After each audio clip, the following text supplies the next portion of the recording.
Last year, we worked with teachers in the Tees Valley to explore what an early years foundation stage visit to a museum might look, sound and feel like if it were developed using the characteristics of effective learning.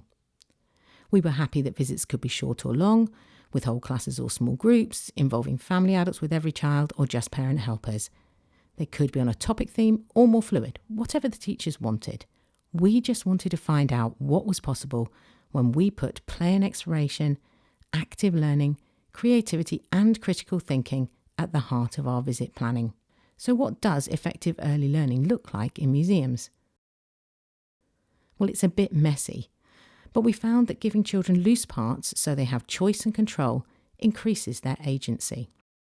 A sense of agency is an important part of our sense of identity and is a foundation to learning and well-being. We took children's learning into our galleries and other spaces.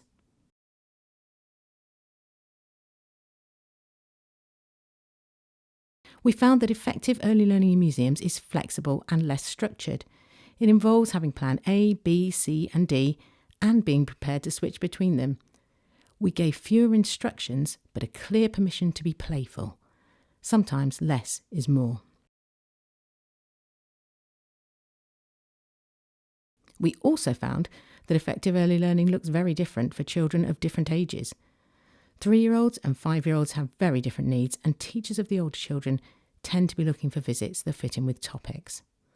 By using the characteristics of effective learning in our planning, we tried to keep things as playful, open and exploratory as possible, even when the content was themed.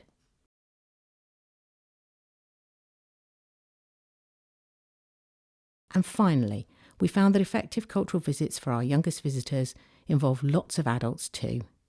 The parents who took part loved being involved, and we were able to create activities where they had the chance to just observe their children in action.